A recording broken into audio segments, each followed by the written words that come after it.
Hello friends, welcome to my channel. આજે આપણે સેવ ટમેટાનું આવું મસ્ત મજાનું ટેસ્ટી શાક બનાવવાનું છે અને આવા લેયરવાળા પરોઠા બનાવવાના છે। તો ચલો આપણે એની રેસીપી જોઈશું। ફ્રેન્ડ્સ, સેવ ટમેટાનું શાક બનાવવા માટે ટમેટા, મરચું, લીમડો, આદુ અને લીંબુ લઈ લીધા છે। ફ્રેન્ડ્સ જુઓ, બધું ઝીણું સમારી લીધું છે, આદુ પણ ખમણી લીધો છે અને લસણ ઝીણું સમારી લીધું છે। અહીંયા વઘાર માટે તેલ મૂકી દીધું છે। તેલ આવી ગયું છે તો અંદર રાઈ અને જીરું નાખી દઈએ, લીમડો નાખી દઈએ, લસણ નાખી દઈએ। થોડું લસણ બ્રાઉન થાય પછી મરચાંની કટકી નાખવાની છે અને હવે ટમેટાં નાખી દઈએ। હવે થોડું મિક્સ કરી લઈએ અને બધો મસાલો નાખી દઈએ। हाफ टेबल स्पून हळदर, 2 टेबल स्पून मरचू पाउडर, 1 टेबल स्पून धाणा जीરું, स्वाद प्रमाणे मीठું નાખી દેવાનું છે। જે આદુ આપણે ખમણીને રાખ્યો તો એ નાખી દેવાનું છે। હવે વ્યવસ્થિત મિક્સ કરી લેવાનું। હાફ ગ્લાસ જેટલું પાણી નાખી દેવાનું છે અને થોડીવાર ઉકળવા દેવાનું છે। टेबल स्पून જેટલી ખાંડ નાખવાની છે, ન નાખો તો પણ ચાલે, ગળ્યો સ્વાદ ન આવે એટલી જ નાખવાની છે। 5 મિનિટ જેટલું ઉકળવા દેવાનું છે એટલે ટમેટા વ્યવસ્થિત ચડી જાય।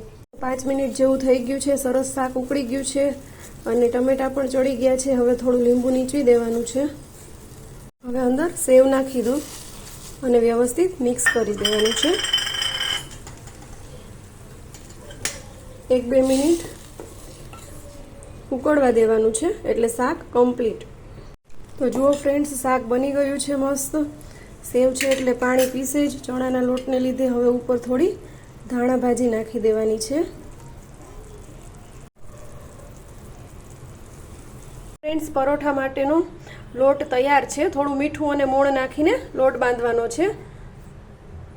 હવે પરોઠું બનાવવાની શરૂઆત કરીએ। આટલું રોટલી જેટલું વણીને અંદર થોડું તેલ નાખવાનું છે।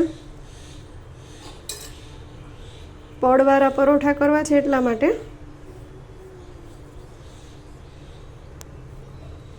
પછી એને આવી રીતે વાળી દેવાનું। ફરીથી આ રીતે પરોઠું વાળી અને ત્યાં પાછું તેલ થોડું મૂકવાનું છે